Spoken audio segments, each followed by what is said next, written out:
festivity. Randall Germain, always very delighted to make the trek downriver to these swanky digs. I want to thank Jackie for organizing all the work that she puts into IPEN, and as a result, it's my pleasure today to welcome Professor William Carroll from the University of Victoria. Bill is, I would say, probably, if not the best known among the best known critical voices in sociology.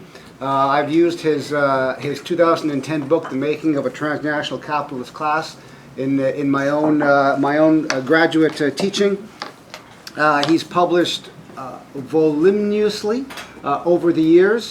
He's a graduate of York University back in 1981, and I discovered yesterday that we actually overlapped at UVic. I began my undergraduate studies at UVic in 1980, and he arrived there in 1981.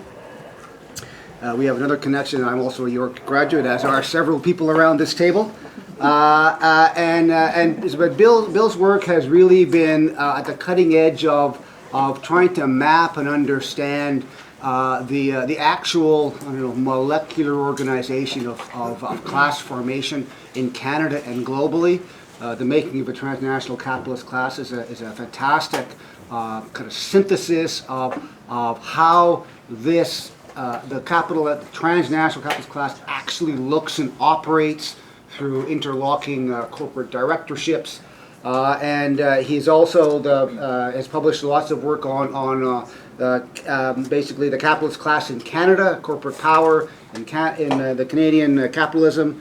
Published in, it was the first big book, I think, winner of the John Porter Memorial Prize in Sociology. And also a 2004 book on corporate power in a globalizing world. I won't even begin to list his articles and book. I mean, the guy, he doesn't sleep, obviously. And so what he's going to do today is give us a snippet of his current research, which is is part of a very large kind of partnership grant. And he's going to take us through that for a half hour-ish. Or a bit longer. Or a bit longer. I'm trying to restrain myself. It will be polite, but kind of short at a certain time. And then we're going to open it to questions in the time-honored Ottawa U IPEN tradition. Okay. So, Bill, take it away. Well, thanks so much, Randy. It's wonderful to be here. And as Randy says, I'm going to tell you about this 6-year interdisciplinary research partnership that brings together academics and activists in a program of critical knowledge production and mobilization. And we call it the Corporate Mapping Project. And the partnership is now in its second year. We're generating some findings, and I'll share some of them with you. But to begin, let me say something about, provide a bit of a framework on understanding corporate power, and particularly corporate power and fossil capital. So if we begin with a kind of inventory of how various forms of corporate power enter into our world in different ways. So there are, of course, elite networks, as in interlocking directorates and so on and so forth, corporate communities. There are networks of capital ownership. Corporations own each other. Financial institutions have pieces of the action of all sorts of corporations. There are networks of capital allocation, right? How capital flows across different institutions in different ways. There are there's corporate power exercise at the point of production, right? And in chains of command, moving up from that point of production, including commodity chains across space. We can talk about corporate power woven into everyday life, right? In terms of the hegemony of corporate power as people experience it in their own dependence on corporate institutions, including getting a job, for example, and the way that we're recruited to be loyal subjects, if you like, of corporate power. Of course, corporate power is contested at different flashpoints, sometimes along commodity chains. There's corporate influence that reaches into civil society in different ways, through the policy planning process, for example, through various forms of business leadership, and so on and so forth. There's mass media influence, including the fact that mass media itself is organized as an industry within corporate capital. And there's political influence, obviously through lobbying, revolving doors, kinds of, people moving from industry into the state and back and forth, and regulatory capture, National Energy Board being a great example. And all of this creates a kind of a state-capital nexus. Now, what all these share is a social base in the class structure of corporate capitalism. So it's always nice to quote Marx on this. And it was really not until the 20th century that corporate power was fully consolidated in the advanced capitalist countries. And the question is, how does this capitalist class power that we learned from Marx about, how does it get expressed in the era of large corporations and global capitalism? Well, I think Marx's observations point to the socialization of capital that occurs within the capitalist class with the development of corporations and an elaborate credit system for financing their activities.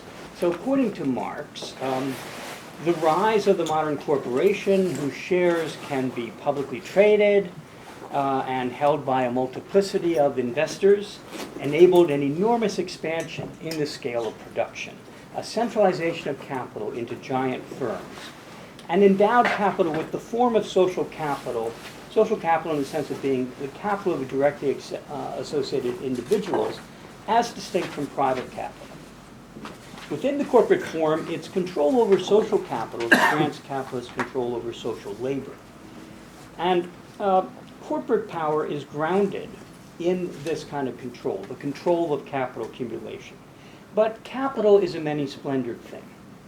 There are indeed several interrelated modalities of corporate power. So if I can get this thing to move, we can talk about economic modalities of corporate power in terms of strategic control of specific corporations, the allocation of capital, control of capital flows, the operational power that is exerted within chains of command and along commodity chains, as I've mentioned. And each of these forms of economic power has its characteristic agents and sites, like boards of directors or executive top management suites and so on and so forth. Corporate boards and executives show traces of all three kinds of power as directorates interlock through multiple corporate affiliations of directors. So viewed from this angle, elite corporate networks, I'm going to be showing you a few network diagrams, are traces of strategic, allocated, and operational forms of economic power. But the exercise of corporate power, as I've mentioned, is not simply a matter of commanding the heights of industry and finance. Its other face is cultural and political. And in a way of life deeply marked by class inequality and deepening ecological crisis, the corporate elite must struggle to maintain hegemony. Thus, corporate power reaches into civil and political society, recruiting support for a worldview in which the interest of capital and profitable accumulation, often encoded simply as jobs, becomes universalized as the general interest of society or even humanity. This reach is accompanied by and really underlain by a certain cohesiveness, a cohesion of a corporate community. So I want to talk a bit about both the reach and the corporate and the cohesiveness of a business community and how we might detect that through some forms of network analysis. But first, let me say that all these modalities of corporate power can be schematized, in terms of kind of a general conceptual framework, drawing on John Urey's notion of the anatomy of a capitalist society into these overlapping fields of economy, state, and civil society. So this graphic specifies the hegemonic modalities of corporate power as these different economic forms of corporate power reach into the cultural field of civil society and the political field of the state. And this occurs in various ways, as I've mentioned. So I'll get a bit more concrete in a moment. But many of these activities, of course, are carried out not by corporate capitalists, but after all, their priorities lie in business, right, in accumulating capital. But by people that Gramsci called organic intellectuals, people with specialized skills who are positioned within cultural and political organizations to devise and execute policies and practices that sustain corporate power. Now, finally, note that the corporate community finds its cohesion not simply within the economic field, but very much within civil society, within, for example, consensus-forming business councils, and that its vectors of power actually are double-tipped. So it's actually influencing civil society in the state, but it's also learning from how that works, and it's being influenced and adjusting its strategies accordingly. So our project applies this basic framework to the carbon extractive sector as a key piece of Canada's corporate economy. How is corporate power in its various modalities structured and exercised within and around this sector, and what are its implications? But we are also mindful that corporate power does not go uncontested. Indeed, the public sociology aspect of our project is intended to identify points of vulnerability within the apparatuses of power and to contribute to a democratic process that challenges power's legitimacy. When we focus on fossil fuels and carbon extraction, certain specificities of corporate power come into view. Most significantly, with Andreas Malm, we are led to a broader conception of power itself. Power reaching beyond the conventional notions of social power, well encapsulated in Steve Lukes's classic typology that you may know. For Lukes and others, including Foucault, power is a structuring feature of human relations. What's missed here is power's thermodynamic aspect, its physically energetic dimension, as the rate of flow of energy within an ecosystem. So I'm thinking of power as not something, a relation between human beings, but a physically energetic form of power. And this is the thermodynamic face of power. The social and thermodynamic aspects coexist within relations of production. And this is an insight which is a strength of ecological Marxism. Now, from this angle, it's important to consider how the expansion of carbon-based energy, the transitions from coal to oil, recently to extreme oil, and the capitalist control of these energy flows has been at the heart of capitalist development since the Industrial Revolution and is now at the heart of humanity's own existential crisis. Modern capitalism has ever been carboniferous, as Lewis Mumford put it in the 1930s, and capitalist control over the production and consumption of fossil fuels is elemental to corporate power.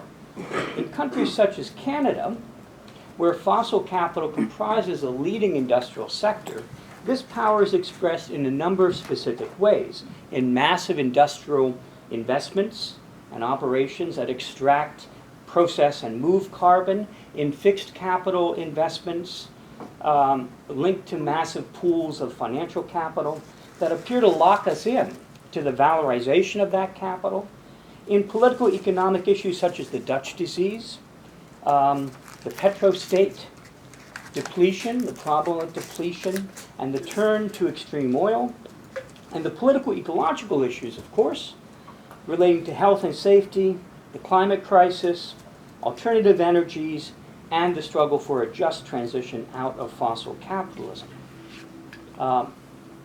Very tall order.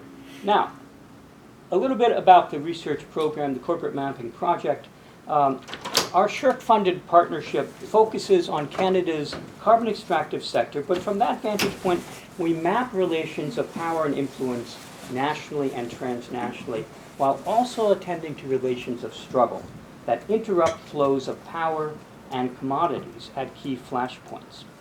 The initiative is a partnership of academic and community-based researchers and advisors who share a commitment to advancing reliable knowledge that supports citizen action and transparent public policy making in the direction of a just transition from fossil capitalism. Partnership includes a number of universities and civil society groups, as you can see.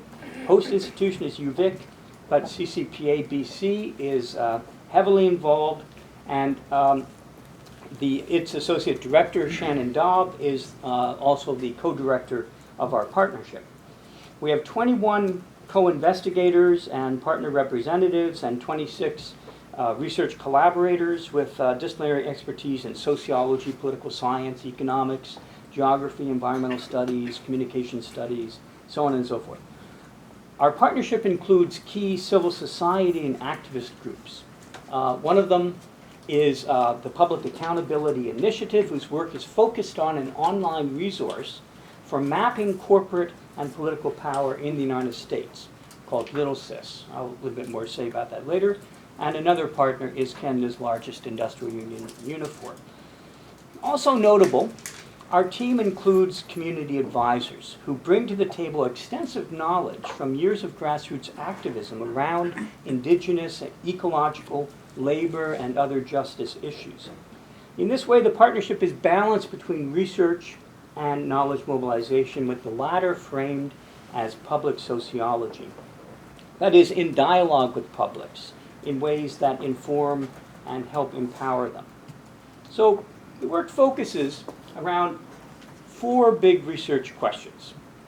How is economic power organized in and around the fossil fuel sector? How does that economic power reach into political and cultural life? How is corporate power wielded at ground level, from carbon extraction and transport right through to final consumption? A commodity chain analysis. How can we build capacity for citizen monitoring of corporate power and influence while expanding the space for democratic discussion? This is the public sociology piece. So these 4 questions animate 4 research streams, which we are creating in a staggered way. Now, I don't know how clearly you can actually make that out, but the stream at the very top, stream 1, is well underway, and it maps the social and economic organization of fossil capital, how it's embedded in the larger formations of corporate power nationally and transnationally. Stream 2 investigates the reach of corporate influence into civil and political society, both structurally and discursively. So we have sort of stream 2A and stream 2B, structural or discursive. Stream 3 maps corporate commodity chains along which carbon is extracted, processed, and so on, and the flashpoints at which contention becomes visible, as in pipelines, right? It's a major place where flashpoints tend to flash up. And finally, stream 4, just in the planning stage, will create an online database, a public sociology tool, which activists, journalists, and concerned citizens can use in creating their own maps of corporate power in and around Canada's carbon extractive sector. So these research streams are complemented by extensive and multifaceted knowledge mobilization efforts, which may or may not be able to make that out, but all of this is our knowledge mobilization activity, and it includes the first of our summer institutes, which is coming up this May at UVic, and a website that is quite active and will eventually be the portal to our online corporate mapping tool. So with all that as basic introduction to the partnership, let me give you an overview of the projects that we have on the go. First of all, in terms of mapping corporate power and influence, this is what I'm most immediately tasked with myself, actually. We have a number of papers and different research projects looking into this, mapping out the network of the corporate network and its reach into civil and political society. These little red asterisks mean that the paper is going to be presented in a corporate mapping project symposium at Congress. We have a research project by Nana de Graaf on Chinese investments and elites in the Canadian carbon sector that she's got underway.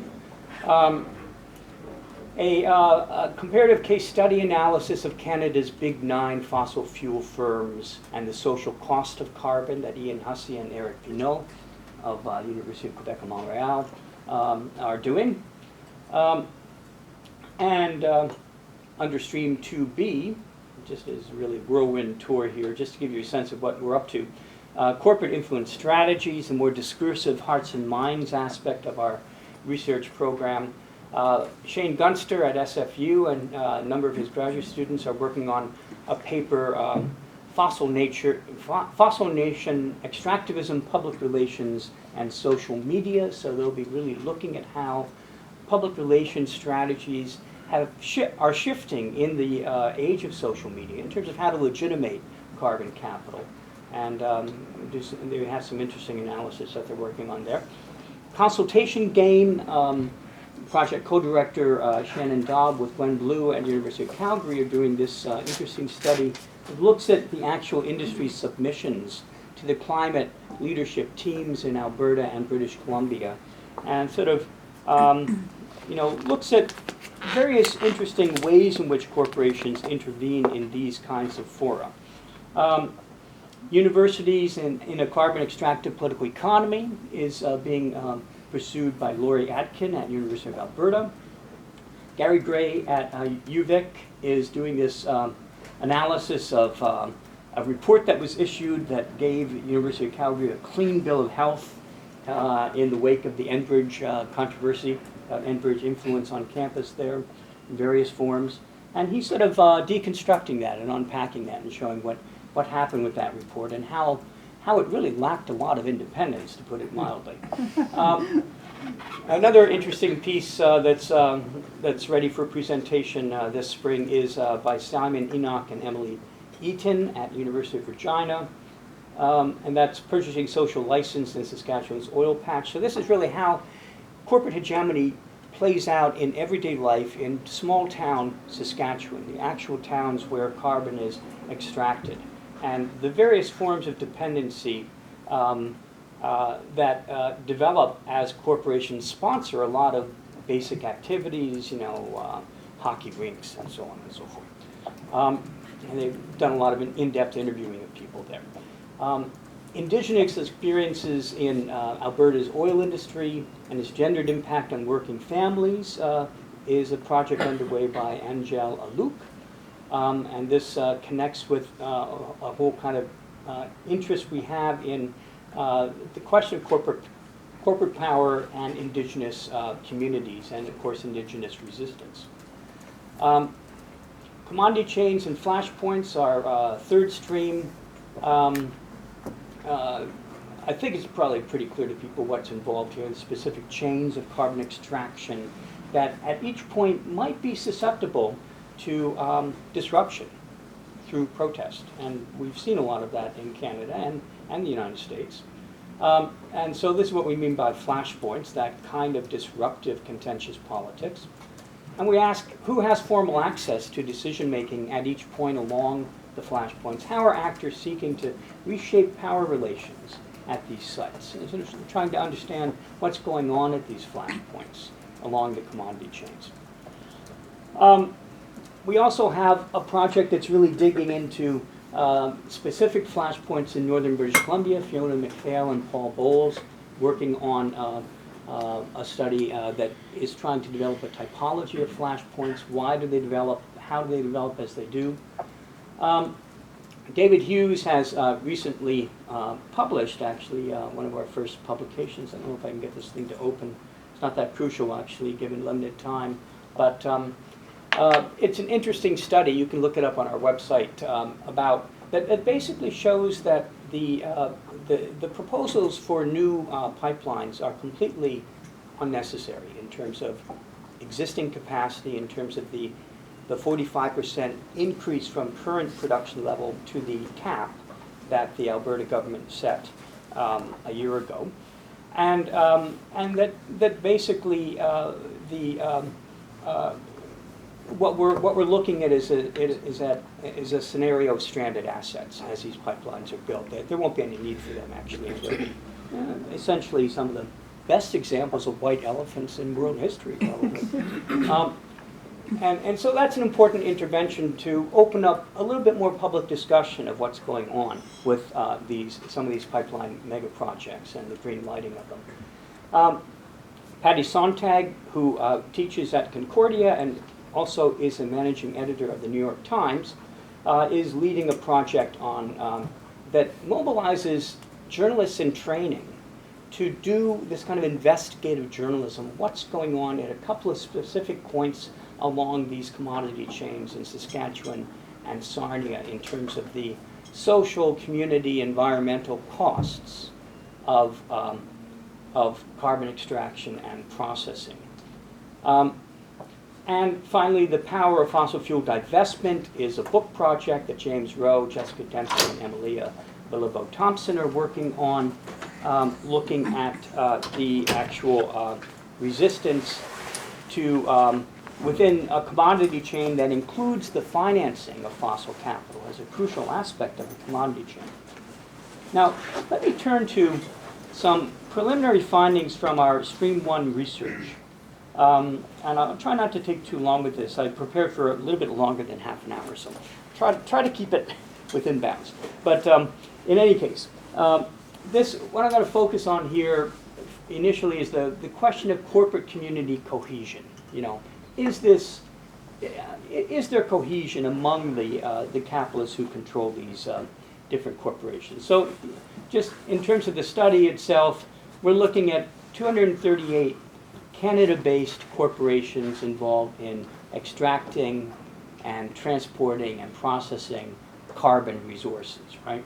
238, that's a lot of companies. It really covers the sector. But we also include companies that are interlocked with those companies. They're neighbors. Some of them are based in Canada, some of them are foreign-based, and then we include the second-order neighbors. Again, some are based in Canada and some are foreign-based. So we have kind of a carbon network, carbon capital network. We have a national network that the carbon network is embedded in. We also have this transnational network that the national network's embedded in. And if we first think about the foreign neighbors, so these are companies that are, that share directors with some of the carbon sector, Canada-based carbon sector firms. We can see that there's a fair amount of connection into the transnational capitalist class, into the transnational network. 9 giant oil and gas transnationals are linked into the Canada's carbon-based sector. Now, our first Stream 1 paper asks 3 questions. First one is, what is the carbon capital elite's accumulation base? How does it make its money? How does it generate these streams of revenue and profit, right? Secondly, how is the carbon capital elite internally structured as a network of interlocking directorates? And thirdly, how is the elite linked to the financial sector and to other segments of corporate capital, both national and transnational? So answers to these can illuminate our understanding of Canada's carbon capital elite as a distinct grouping or fraction embedded within wider networks of corporate power. First of all, in terms of the accumulation base, we can notice pretty quickly that there's a lot of, there's an enormous concentration of capital at the top. So there's a few majors, there's 15 very large corporations and a lot of mid-sized corporations. That's what the sector looks like. And that's what corporate capitalism generally looks like, right? It's very concentrated into a few big players. In this case, these are the 15 majors. They account for about 2/3 of the total revenue among those 238 companies. 2/3 of the revenue is actually accounted for by these 15 majors, and they're most of them are recognizable companies, mostly in oil and gas. Of course, Teck Resources is a major coal producer, and so on.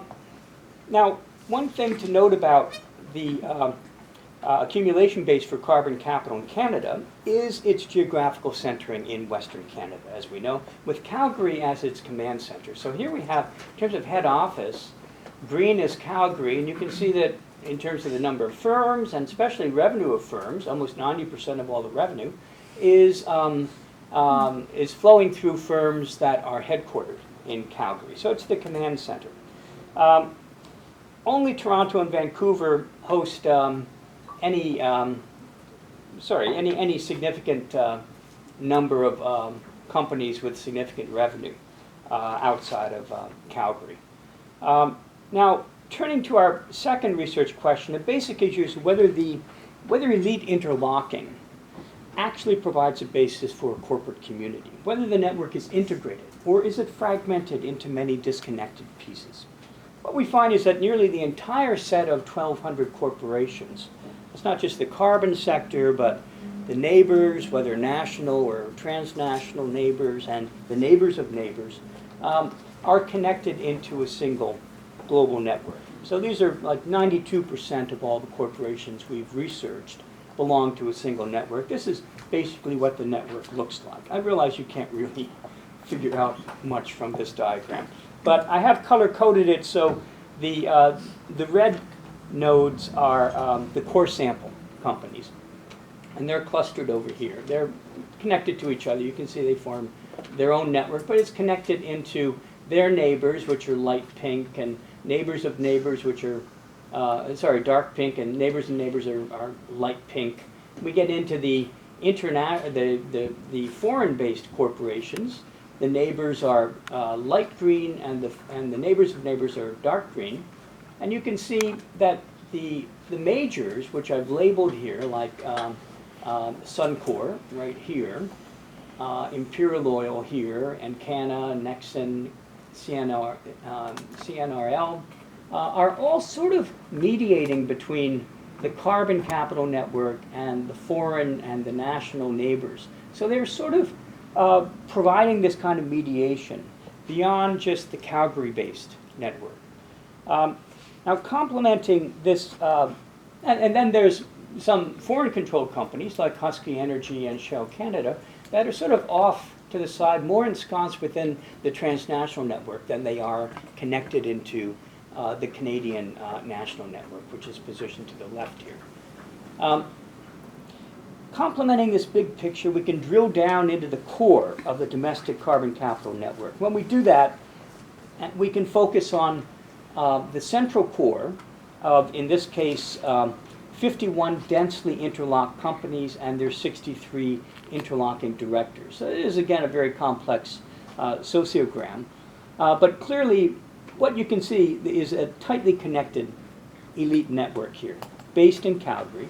And indeed, looking at this tabulation, among these really central corporations, 98% of them are based in Calgary.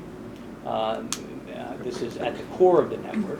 And they're mostly controlled by Canadian capitalists, and they're mostly the mid-sized companies making up this Calgary elite, Calgary kind of carbon elite.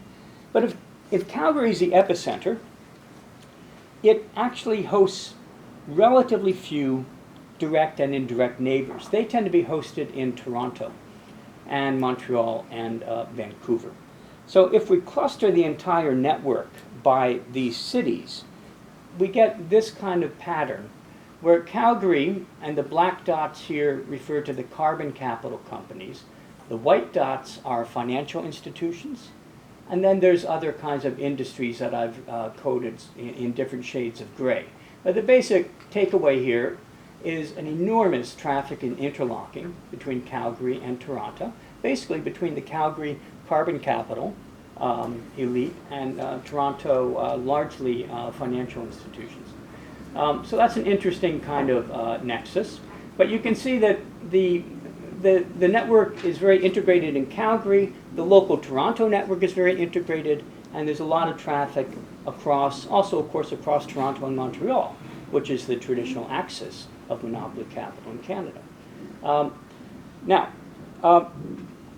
In short, carbon capital is concentrated spatially, setting up a symbiosis with the sources of finance located elsewhere, but also the potential for political conflict regionally inflected with carbon capital interests on one side and other fractions of Canadian capital, Eastern-based manufacturing, whatever, on another side.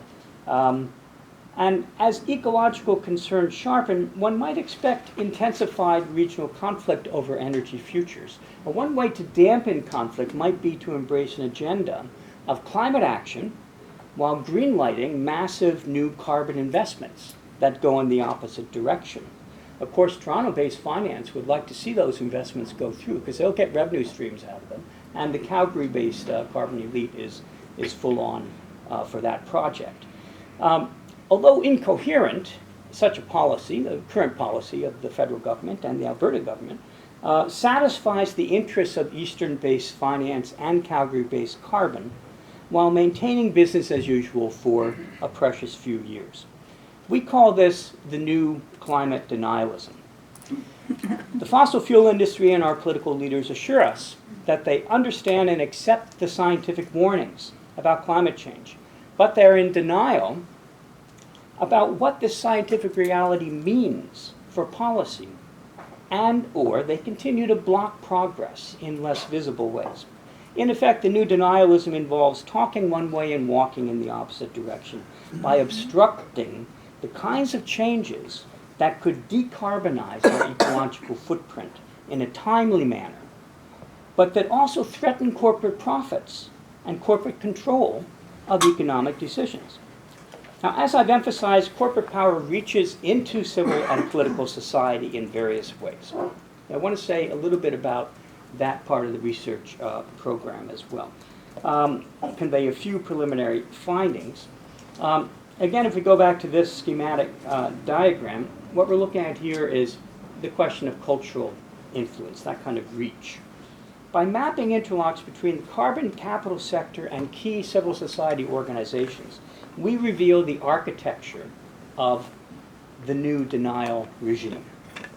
Now, in terms of our method, we selected 115 civil society organizations of interest to us. So these are the organizations. You can see they're very they're specific. They don't encompass the entirety of civil society, obviously, but they include industry associations like Canadian Association of Petroleum Producers, advocacy and consensus forming groups like the Business Council of Canada, policy planning groups like the Fraser Institute, the C.D. Howe Institute, universities and schools, including key business schools, and research institutes with a mandate having to do with carbon extraction in one way or another, or climate change.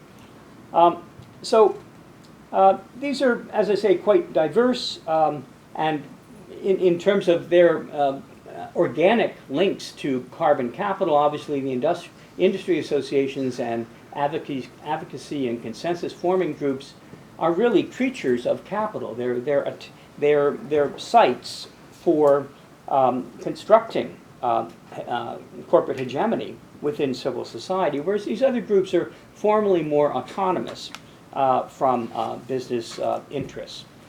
So this is what we find in terms of a general picture of the volume of interlocking between these sectors. So we have the corporate sector. This is just the 238 carbon capital firms. And the question is, how many elite interlocks are there between the boards of those firms and these different types of civil society groups? So the policy planning groups are most strongly linked in.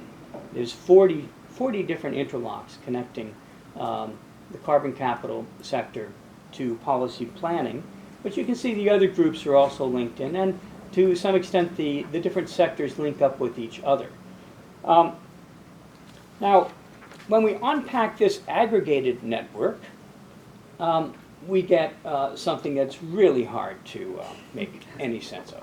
But this is like the full network of 76 carbon capital firms that interlock with 60 civil society organizations. So there's a lot that you can see there. We don't have a lot of time to really examine it, but I'll just point out a few things.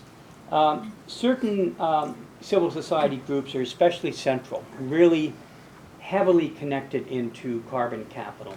Obviously, the Canadian Association of Petroleum Producers, the largest lobby group in the country, actually, and obviously the main lobby for this sector, is not surprisingly tied to all sorts of carbon capital firms.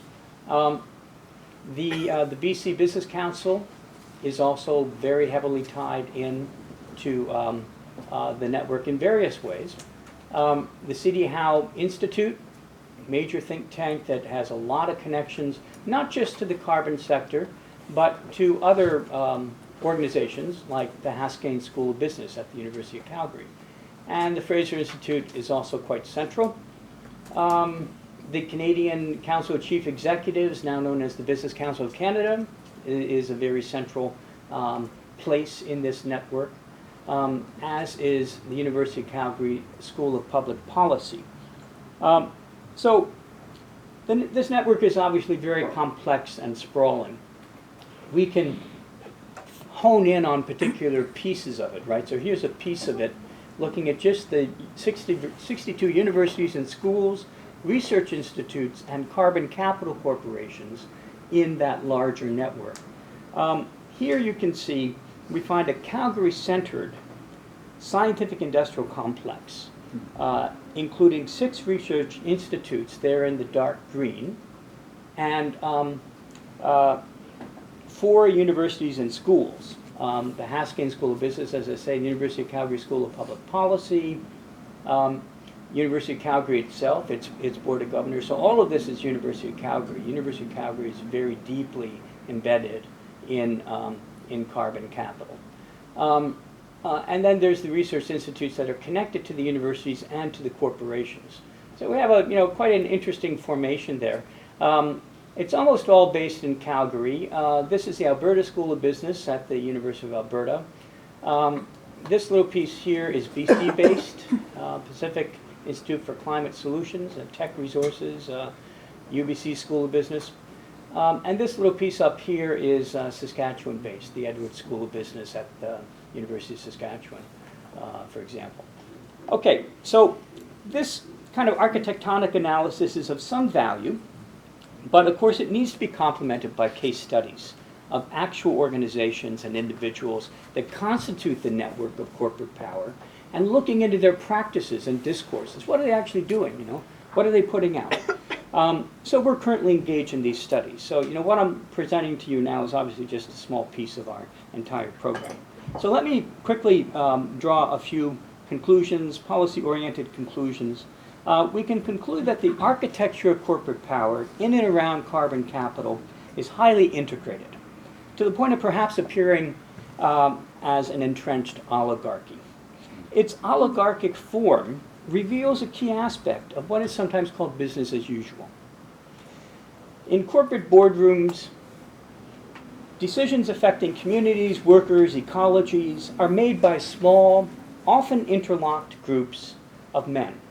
90% of the carbon sector directors and executives are men, by the way, according to a criterion that privileges short-term private profit over public and ecological concerns.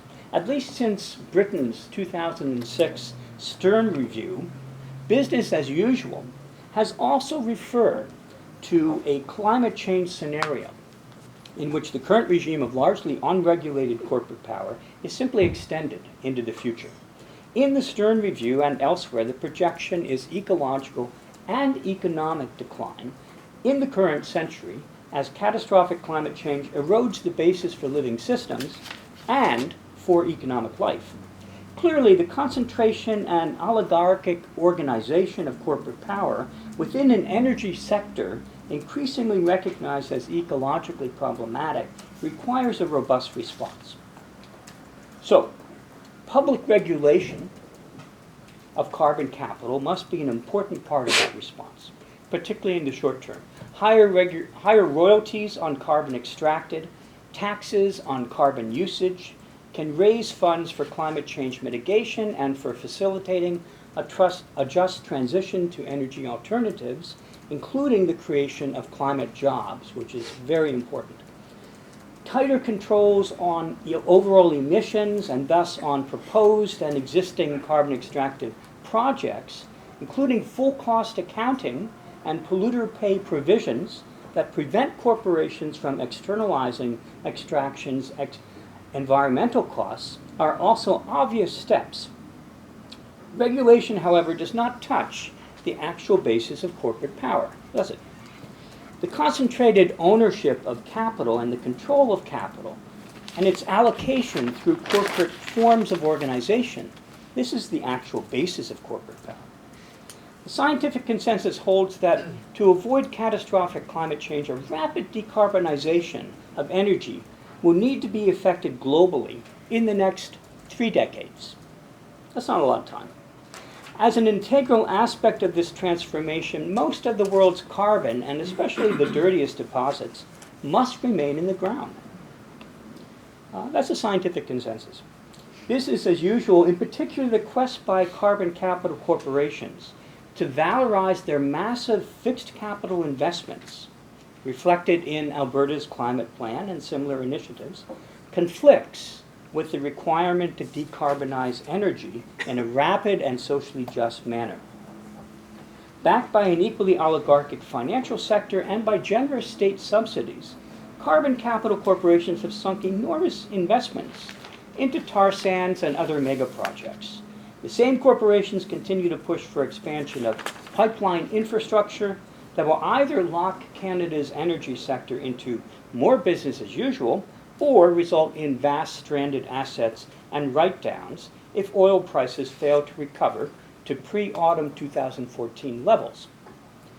Corporate control of the financing and production of energy poses the greatest obstacle to our dealing effectively with the ecological and economic challenges we face today. Robust regulatory practices therefore need to be complemented by measures that actually shift power, in both senses of the term, from fossil fuel power to renewables. That means decarbonization. And from corporate oligarchy to public democratic control of economic decisions. That means democratization. The combination of decarbonization and economic democratization is now termed energy democracy. And it has been endorsed by the international trade union movement, including Canada's largest unions and the Canadian Labour Congress, through trade unions for energy democracy. Energy democracy offers an appealing alternative to the carbon capital oligarchy, whose networks we are patiently mapping in our partnership. Gordon Laxer's proposal for a Canadian ecological security plan has merit in pointing Canadians toward the goal of energy democracy. His plan combines strong regulatory measures with a shift away from private for-profit ownership and control, as energy companies are converted or displaced by public interest, not-for-profit entities. As Laxer acknowledges, carbon capital and aligned interests in media and other sectors, including finance, will stridently oppose efforts to shift power and to democratize energy. This is an uphill struggle. Our preliminary findings suggest further the need to extend economic democratization beyond carbon capital per se. Energy corporations are a central component of a wider power structure. As Greg Albo has said, with the financial industry intricately linked to the financing, insurance, and speculative interest of the oil and gas sector. Divestment from fossil fuels and redirection to energy alternatives constitute the most immediate response to this challenge, but given the symbiosis between carbon capital and the financial sector, evident in the networks we've mapped, a robust energy democracy will need to bring the financial sector under democratic control. Democratizing energy and finance are aspirations not easily achieved, but there's an urgent need to begin public discussion that can lead to action if decarbonization is to be sufficiently rapid and just. So this brings us back, in final conclusion, to the public sociology aspect of our project. As the partnership rolls out, our mappings of corporate power and influence will not only address public issues of economic democracy, economic justice and democracy, they will build a community of practice capable of monitoring power and influence on an ongoing basis. And this is the priority of what we call Stream 4, in which our key partner, the Public Accountability Initiative, and its main project, Little Sis, a free database that outs the oligarchy in the United States, enables anyone to map networks of power using Oligrapher. And this is an example of someone who did a map of Oligrapher with the Business Council of New York State at its center. Our plan is to generate a rich body of knowledge mobilized online in an interactive mode, enabling the public to participate in co-creating knowledge that maps and problematizes corporate power. In this, our partnership structure, particularly the involvement of key public interest policy groups, the CCPA and the Parkland Institute, and community advisors, is crucial. These make the project a public sociology initiative in alliance with democratic movements. In my view, the challenge to corporate power and fossil capital must come from these movements, with academics playing a crucial facilitative role. Thank you.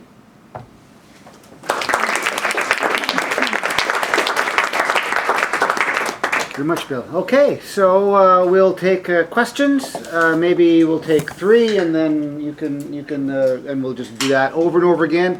We have the room for quite a while. I'm looking at Jackie as I say this. Well, this event is supposed to go until 2? 2. But I think we have the room Till after that. Till after that. So and we and there was going to be a meeting with students. I was thinking actually if you wanted to have it here, you could actually probably just have it here. Yeah, that'd be great. Yeah, so we can go over a little bit, but not too much. Okay, so questions. Okay, just a short identification Sure. for and then a short question. Patrick McCurdy, University of Ottawa. Really, it's great to see this take shape. Really enjoyed the talk. Question, I'm thinking about another project that I'm involved in, which is helping doing the communication side for a report going to NRCan, synthesizing a lot of the academic scientific research on climate change and this need for energy transition. Mm-hmm. So my question is, and I was trying to take notes on this, how do we also incorporate in reports where the government's looking for from the natural sciences, how do we incorporate this type of sociology in that? Bringing in sort of these like broad statements and ideas alongside of what is considered sort of more traditional natural scientific data. So something to think about. So incorporating, because I think there's an opportunity, especially for me working on this report, to incorporate some of this language, which I think is important. So are you working on this report? Yeah, I'm helping with on the natural communications scientists? side. I'm on the communications. I can tell you more on the side after, but it's Great. thinking how do we when we can bring in. Often the government wants to look at sort of the hard science on things, but there is a social science that underwrites all of this, and so Yeah. I think this is an important opportunity to recognize this discourse about economic democratization, especially, and sort of challenging this, because I think it seems like a lot of discourse, the government's interested in this like economically just transition, but it's this economic language which is really trapped in this network of power which you've so eloquently outlined in your talk. Yeah. Okay, great. Yeah, that was a great talk, Bill. This is a kind of a tangential question, I think, but I thought we would maybe be good to get a bit clarity on this. And how do the networks, what are the implications for the traditional Marxian view of the competitive dynamics of capital accumulation? Okay, great. Short and sweet, great. Hey, Ryan Katzrazine, I'm a postdoc here at the University of Ottawa. Also enjoyed the talk, and maybe this builds a little bit on the last question, but I'm curious to hear your take on the value, or if there's a value in doing a similar type of mapping operation.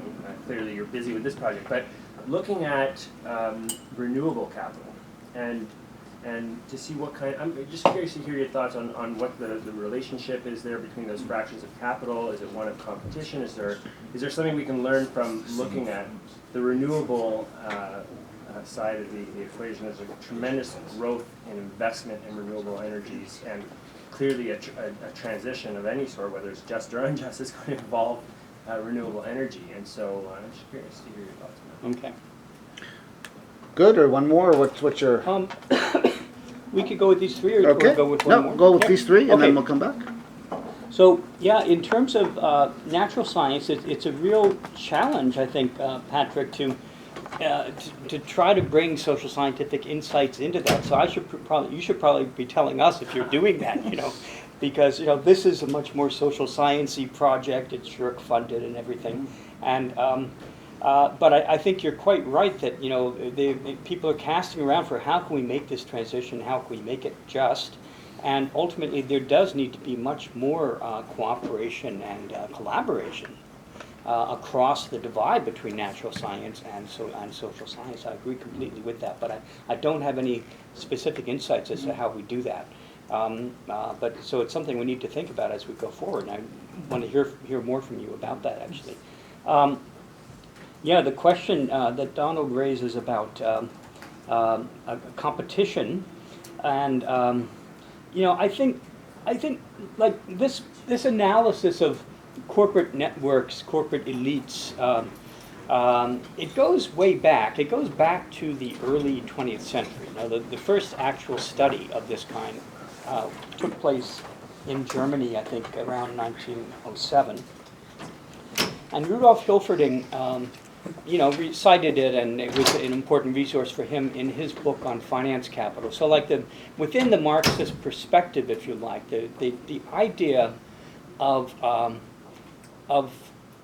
the concentration of capital, the formation of these corporate elites of highly concentrated blocks of capital that almost seem to transcend the competitive process itself, has been with us for a long time.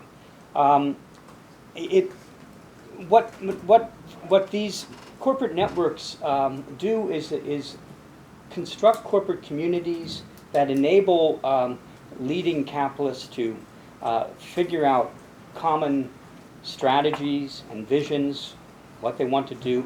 They have to step outside of their role, in a sense, when they do this, because they are competing with each other for shares of surplus value. I mean, within a Marxist perspective, that's what intercapitalist competition is all about. It's a fundamental aspect of capitalism that happens. There are many capitalists competing with each other.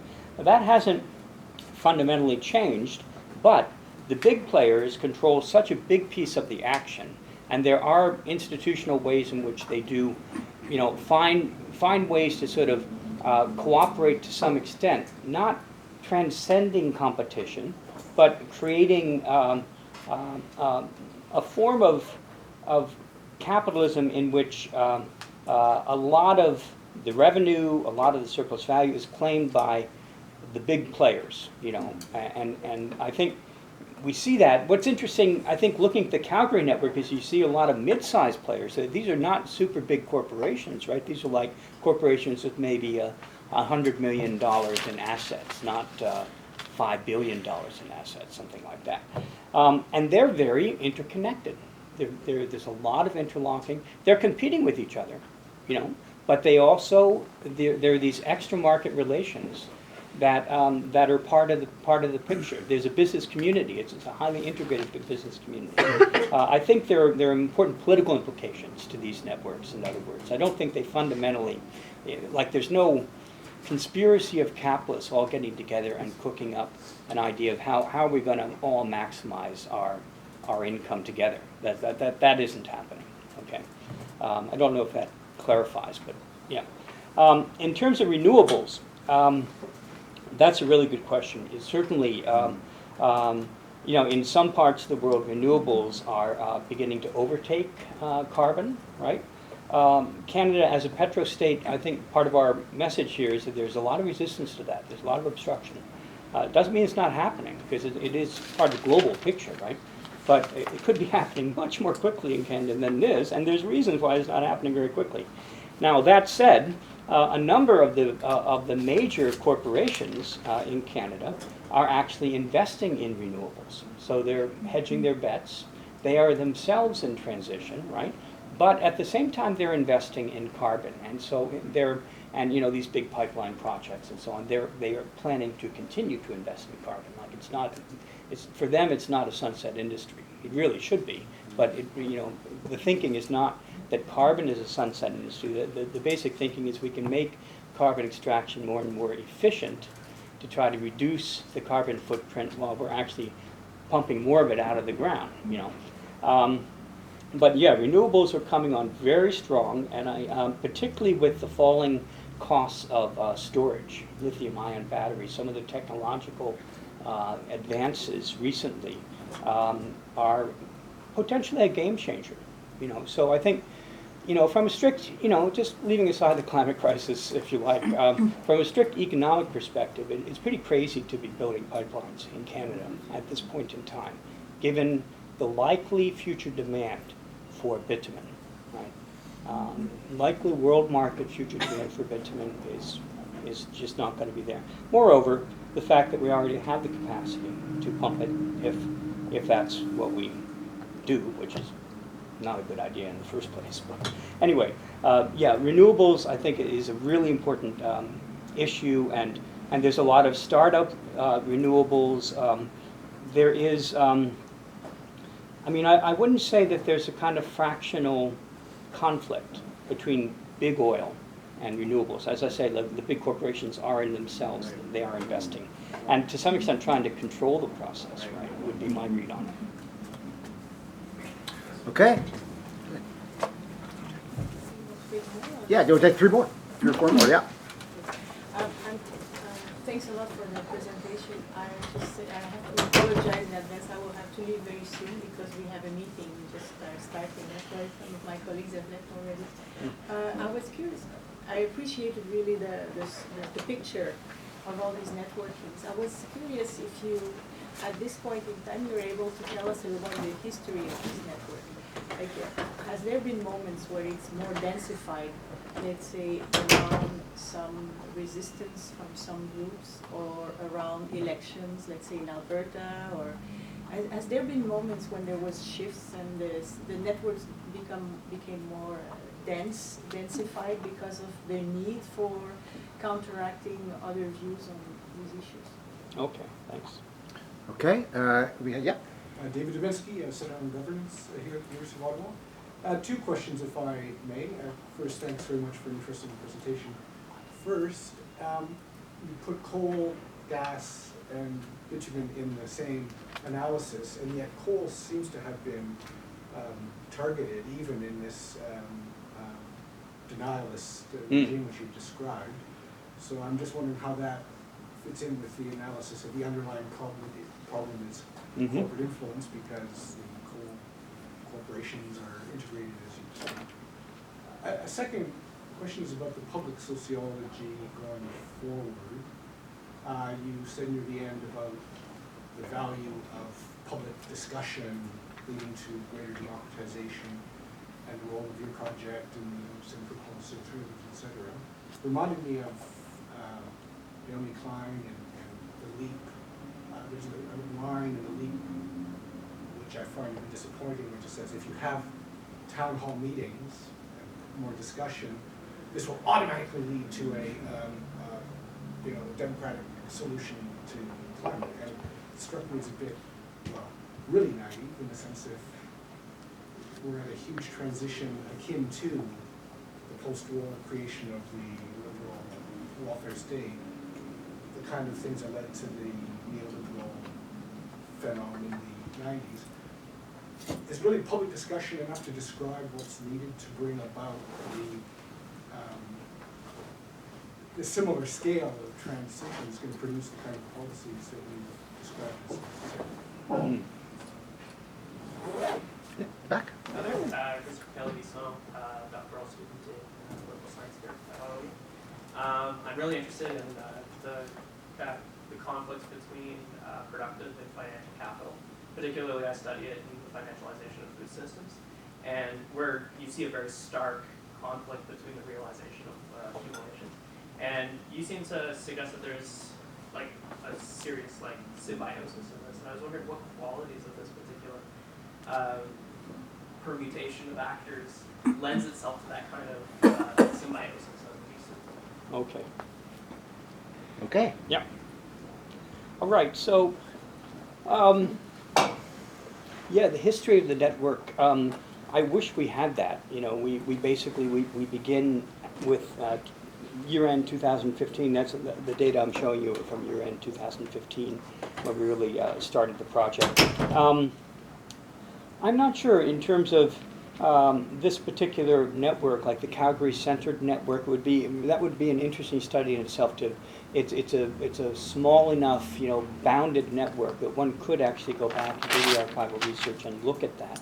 I haven't done it. I mean, I have, as Randy mentioned in his introduction, I've been doing this kind of corporate power structure analysis for a long time, and I do have some data on the Canadian network that goes back to 1946. Which is before the Leduc, you know, oil, before the beginning of the oil boom, right, in Western Canada. So we could maybe look into that a bit. So I appreciate the suggestion, but I don't have a real answer to your question. But thanks for asking it, because I just might look into that. It's a great Sarnia. project. There's a petrochemical industry in Ontario before. the Sarnia, Duke- yeah. Oh, yeah, yeah. Yeah, so there's already an existing Yeah. infrastructure. Mm-hmm. Now, David was asking about whether coal, coal, how does coal fit into this? I mean, basically, I guess what we've done, we have a kind of political ecology lens, you know, so we're interested in carbon fuel because of its ecological ramifications. So coal is a very important fuel. And has been very important in Canada. It is interesting that, you know, for example, with the Alberta plan, coal was just sort of thrown under the bus, you know, in effect. You know, although there are provisions for compensation and so on and so forth, so it's not literally being thrown under the bus. But it's clearly a sunset, and it's been designated, I think, as a sunset industry. Now, how that, I mean, there's elaborate procedures that Mark Lee, especially on our project team at CCP BC, works with for figuring out carbon budgets and figuring out, you know, the details of carbon budgets and how different, right down to the level of companies, but certainly within a national economy, how much the coal industry, say in Canada, contributes to Canada's carbon budget. The carbon budget being the commitments under the Paris Accord, let's say, the most recent budget. You can figure that out for every country in the world. You know, what is the carbon budget, and how far are we straying from it as we go forward? So by sunsetting coal, that obviously helps, but proportionately speaking, the ramping up, you know, with the pipelines and everything, of bitumen production in particular far outweighs any kind of sunsetting of the coal industry. But it does create interesting questions in terms of possible conflicts within the carbon elite, because we're calling this a carbon elite, but it's actually made up of these diverse sub-industries that might be actually at war with each other.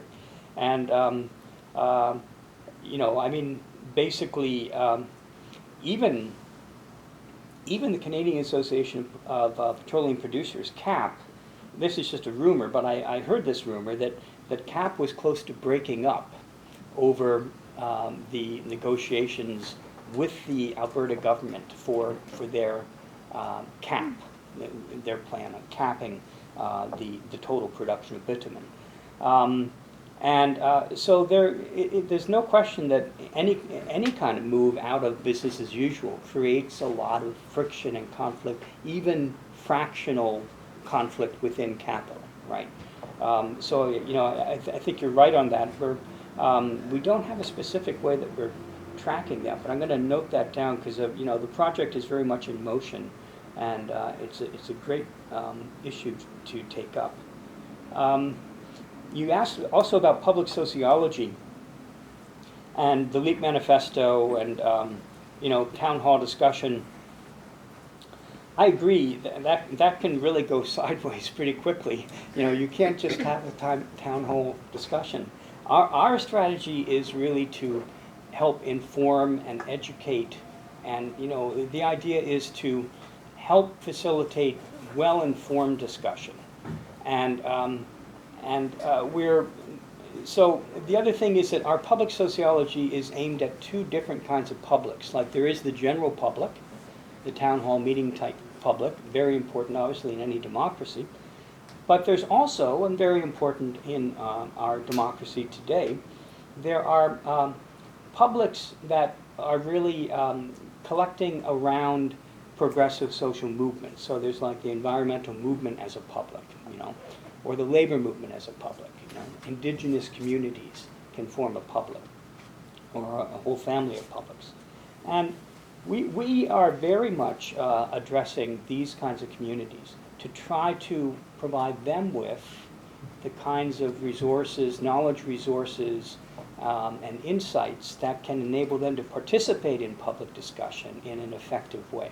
So it's more than, you know, just a kind of throwing a wide net out to everybody. That is definitely part of it, to try to contribute to the overall public discussion, but also to really try to, it's what sociologists call organic public sociology, which is sort of working with social movements and dialogue, and we're doing a lot of that. Our summer institute in May will be really focusing on that quite a bit. And then in terms of the question of the symbiosis, well, we did a little case study of the Royal Bank of Canada, and the Royal Bank of Canada has, you know, basically, if you look at any of the large financial institutions, you'll find that each of them owns a piece of each major carbon company. You know, might be 2%, could be 1%, could be 4%, 5%.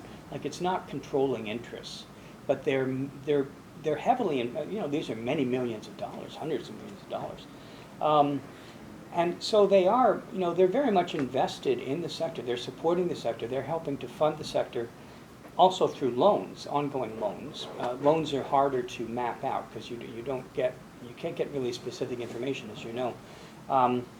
But there is a kind of symbiosis in the sense that the financial institutions are deriving a major stream of revenue from these operations, and they don't want to let go. You know, there's no plan to divest. You know, I mean, the pressures to divest are beginning to take in not just the carbon capital firms, but the financial institutions as well. Good example is the city of Seattle recently decided to divest from Wells Fargo, which has been its major bank. And it's because of Wells Fargo's investments in the, what's it called, Dakota Access Pipeline. So there is a symbiosis, and it's activists recognize the symbiosis, you know, so there's a political strategizing involved in this as well. Yeah, maybe I'll leave it at that. Round three.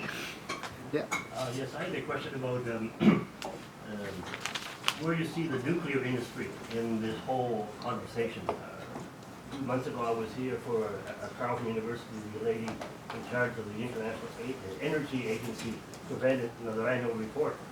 And what I took away from that meeting was like it was kind of like a huge casino, you know, in which there are many tables. I mean, there's a coal table, and there's bitumen, and there's oil, and then there's a whole other, you know, tables of people who are doing nuclear, the people who are doing solar, renewables, seed, all those tables. They're all just all changing and spinning at the same time. So I had the impression of, you know, 3 Mile Island and Chernobyl in particular, and in Japan, the incident of 5 years ago, that you know, nuclear was kind of had sunset, and it was, you know, encased like Chernobyl. But I don't, you know, China has huge activity in that area. India is big in that area. The whole of the Middle East. So I mean, what are the hypotheses that you are working with in terms of those interconnected cables that are all really evolving at the same time? And I mean, if someone is speeding way ahead like the Chinese and solar, I mean, the conversation about, you know, in Canada, kind of a rugby match between everyone monitoring everybody may be just like irrelevant. I mean, in terms of a larger scheme of things. So what does want to get blown away by sort of, you know, getting into that rugby scrum when really the whole world is moving in a different direction. So where do you see nuclear in the overall scheme of things? Okay. Yeah. I'm Aline, I'm a doctoral student here at the University of Ottawa as well. And my question is about regulation of this industry, especially considering those big players like Brookfield, who is buying whole pipeline systems in other countries. They just bought for $5 billion in Brazil last year and 5 months ago. Brazil is privatizing its the Petrobras, the biggest company, oil company, and Brookfield just bought the whole system for $5 billion. How can we here pass regulations in a business that is so international and has operations of, abroad? It seems to me that if you're going to tackle do some activism, it has to be through financialization and not through the state, because the incapacity of us to regulate what happens abroad, right, in these companies. I don't know if you have a word or two to talk about the internationalization of this industry and the difficulty that we can, keep an eye on them for the fact that they're not just operating within Canada. Okay. I think we had one down here. Yeah. Perfect. Hi, I'm Xavier Laberge, and I'm a PhD student here. And I'm working on the proto-epistemic community behind the diffusion of cap and trade over the world. And so I'm using also social network analysis. So I'm wondering, is the mapping you're working on corporate industries, have you looked at the tools that are justifying the new climate denial, like mostly for the politicians, like carbon capture or carbon market?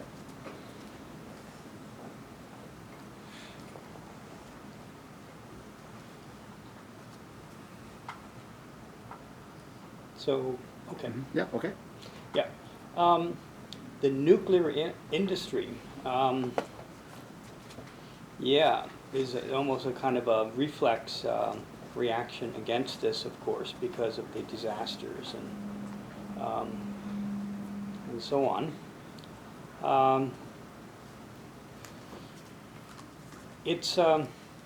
I think the safety issues are the really big ones with nuclear and the storage, the long-term storage and safety issues on that are enormous. On the other hand, nuclear is, in terms of the climate crisis, it is a good technology, compared to carbon. It is an element of decarbonization in that sense. I've read some things about nuclear being very expensive in terms of fixed capital costs. It is very expensive. But once a plant is running, it's actually very cheap. So in my own view, just in a pure technical sense, this is leaving out the social justice issues. And as I say, the real serious health and safety issues are really major that obviously need to be really considered. But nuclear, I don't think nuclear should be discounted as a technology, as an alternative to carbon. I mean, the need to decarbonize, it's pretty hard to overemphasize how important it is to move away from fossil capital and move as quickly as we can in a socially just way. I mean, that's basically, that's the basic project. So, there are a whole number of aspects of how that might take place, but obviously solar power is preferable to nuclear power, and so on and so forth. Wind power, a lot of these other, forms of energy that don't leave as big a footprint. I mean, nuclear has a big footprint in terms of the actual fuel, and that's its major downside. Now, in terms of regulation and the whole question of extraterritoriality, I know about that Brookfield deal, and that's an interesting one. And generally, the giant oil companies they're transnational corporations. They're invested everywhere, not just Canada. So how do you actually regulate this this highly globalized apparatus of fossil capital that is actually powering global capitalism? You know, how would you regulate that? I'm not sure. I think there are real limits to what can be done at a national level, but I think you can see a process. Unfortunately, it's developing very slowly, and now with Donald Trump in the White House, it might be slowed down some more. But there is an international process in which, with the Paris Accord and these kinds of agreements, there's a recognition of the need to act.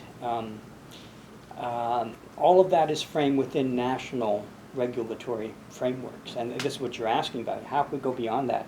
I'm not sure. I'm really not sure. If you have an answer, please tell us. I don't have the answer. I didn't bring the silver bullet with me, unfortunately. But it's a really important question for all of us to be asking. How can we actually move beyond our national silos on this? I'm a really firm believer in democratic social movements, and I think that movements really need to be pressing, not just in their national theaters, but collaborating and pressing for change in whatever transnational venues we can find and use. Because the clock is ticking. In terms of cap and trade diffusion, I was trying to get a handle on exactly what you were asking. I wonder. If I may, it's really about different ways to mitigate carbon. Yeah, Okay, well, so cap and trade, ways to control the markets. In the perspective that Mr. Carroll presented today, Thank you. Lots of corporate are behind green or renewable resources, or they're also working on tools that can justify the climate denial, like a carbon market. That in Quebec we see that it's really clear. They're denying that they need to go really far because they're saying they're really green because they're at a green carbon market, a cap and trade. So I was just wondering if you had mapped those corporate those industries that are working for tools that justify the. No, we haven't, but it's a great idea, so I'm going to write it down here.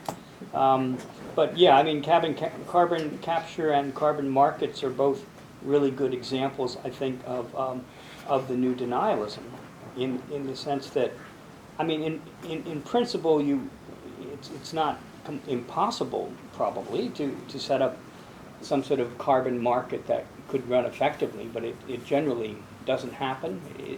There's so much leakage and ways of gaming the system, and sort of all of these kinds of ways of purchasing offsets that aren't really offsets, and it's so much fudging involved that it's a shell game. And with carbon capture and the idea of clean coal and these ideas are just really at this point not feasible. I doubt that they'll ever be scaled up. I think the cost, as the cost of solar and other forms of non-carbon forms of energy fall, I think the cost of cleaning coal, of carbon capture cleaning coal, will be so prohibitive that the market itself will make a judgment on that. But in the meantime, I think these are forms of the new denialism, and saying we can do this, we don't need to change much of anything. We just implement these new technologies or carbon markets, and all will be good. Yeah. Can I abuse my position before we go to one last question? So my first question really piggybacks on David's question, and it's this. Well, what if more democratic decision-making and democratization yields a decision for more carbon? You're just assuming that democratization is good, and that may be the case. But I would be interested, for example, if in the research there's any, you've commissioned anyone to do any surveys, because we know people in the abstract would like a better, a book, but if it affects them personally, not so much. So even though there might be lukewarm, support for that, there's going to be very concentrated and highly intense pockets who will vote against. And so that I'm just wondering about that. That's one question that David. Actually, that's the status quo, I think. Yeah, right. Yeah. And the second question is a little bit different. I mean, in the project, have you given any thought to whether this argument about corporate elites and corporate power and carbon can be addressed with a discussion about growth? I mean, there's a big link between the growing use of carbon and economic growth, and so maybe it's enough that technological change will allow us to grow economically and therefore materially better off. But historically that relationship. So I wonder if you can and that even confronts the corporate nexus more strongly because I think growth is the engine actually, not just accumulation. But I just wondered if that's part of the equation. Yeah. Do you want me to? Well, I know. Let's go. Let's go ahead, Don. Well, I was saving my bigger question for this point in the. Okay. And it's close to Randall's, and I guess the question is, does your traditional identification with movements, and which came up when you talked about whether it's the environmental movement and the labor movement, really capture the pattern of dependency on capital sufficiently to cue us to the challenge of answering the question that Randall's raised. That sounds a bit abstract. Let me make it a bit more concrete. I note that Uniform is active in your alliance.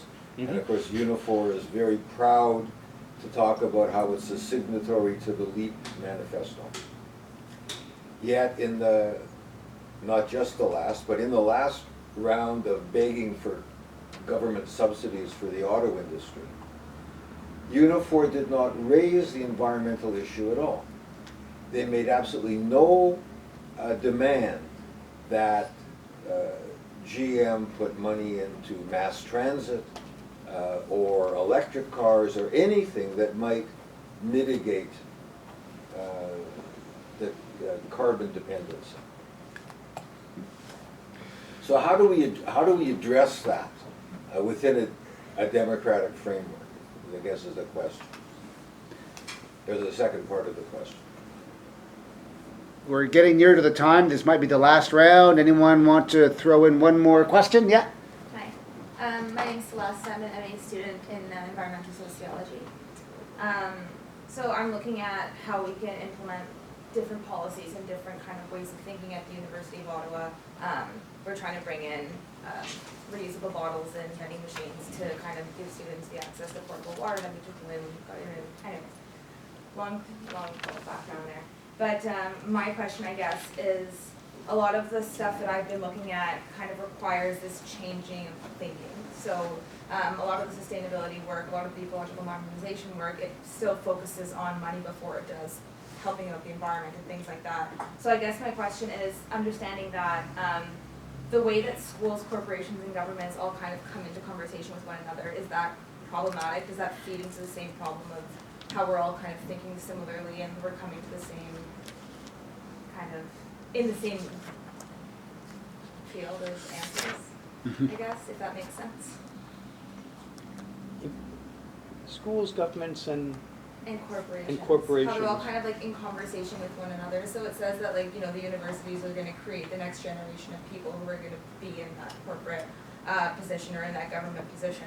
So kind of like, how does that connection of the three create more problems?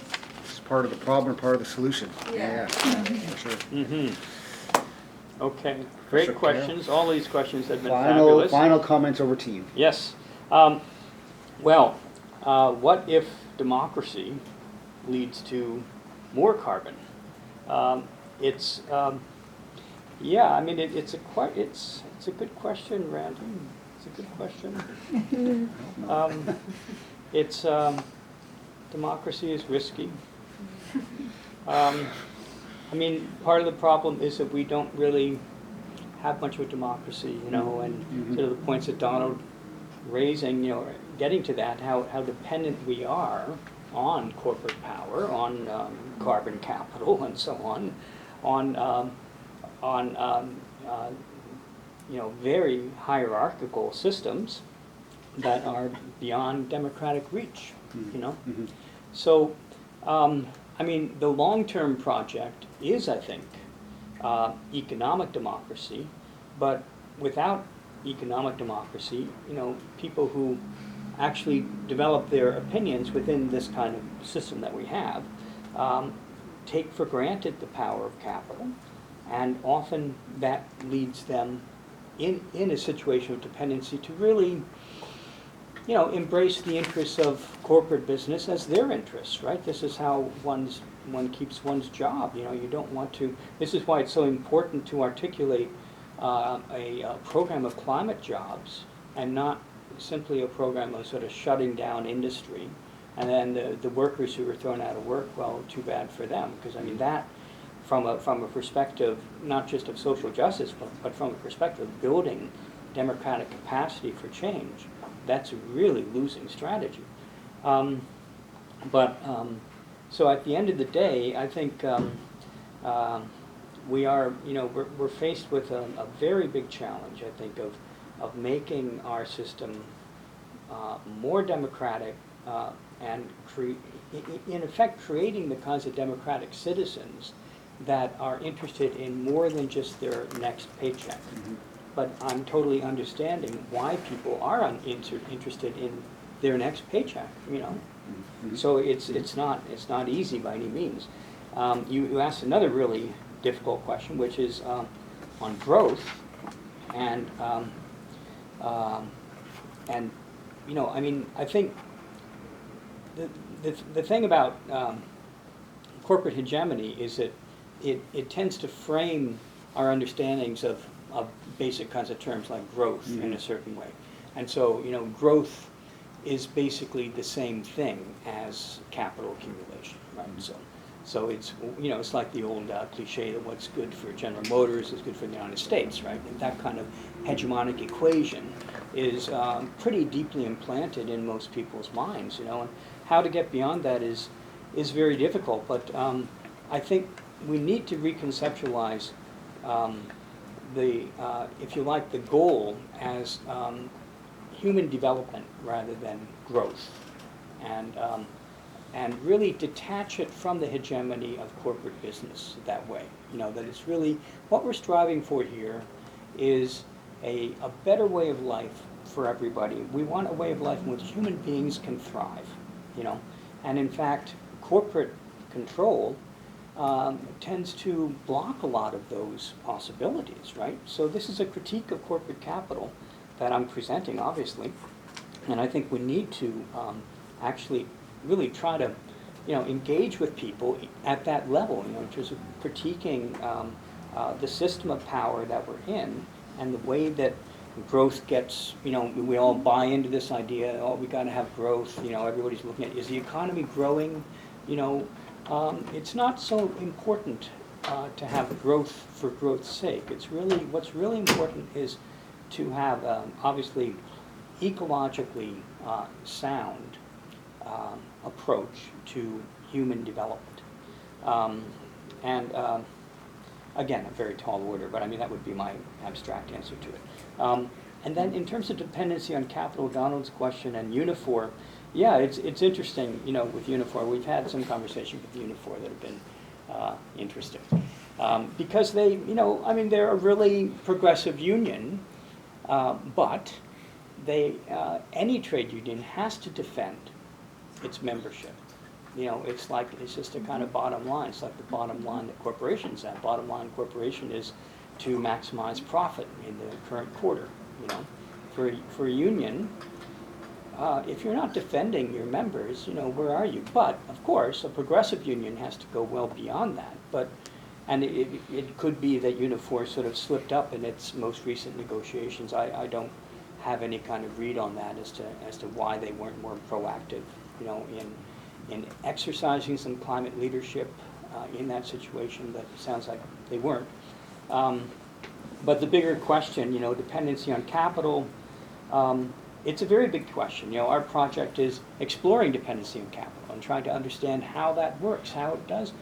So how it harnesses people into this apparatus and creates docile subjects, It's one of the biggest challenges we face, so I think we need to be aware of it and think about ways to mitigate. I did, in my conclusion, which may have seemed a bit unrealistic, but in my view, what's unrealistic is business as usual, really. So, but in my conclusion, I was talking about, the need to really bring carbon capital and the financial sector under public democratic control. Those kinds of moves are big moves, really big moves. And, but in the meantime, people are dependent, and that figures into their social psychology, right? And there's no question about it. So how to get from here to there is the big question that I think we all face. And then the last question on universities, governments, and corporations. Yeah, I think there's a certain kind of line that I think is it's the consensus perspective that universities are training citizens for business as usual, for something that won't be too fundamentally different from what exists right now. And so, although universities are often thought of as spaces for radical thought, radical action perhaps, well, let's just say radical thought. There is some of that, of course, in universities, but universities are pretty conservative institutions in terms of reproducing the status quo, producing knowledgeable people with the skill sets that can plug into the existing apparatuses, which are apparatuses of power, right? So, I salute your efforts, but again, we have an uphill struggle. Okay, and I have to say, well, thank you very much, Bill. All that really remains is to thank you, but I think two things we can take from this. One is I'm completely gobsmacked that Shirk would have funded this. Maybe I don't know what you did to get, but this is kind of heartening for those of us who had kind of put Shirk beyond that. And secondly, as you laid out in the last couple of answers, it's a big uphill struggle. Mm-hmm. Doesn't mean it shouldn't be done though. So join me in thanking Bill for doing his bit.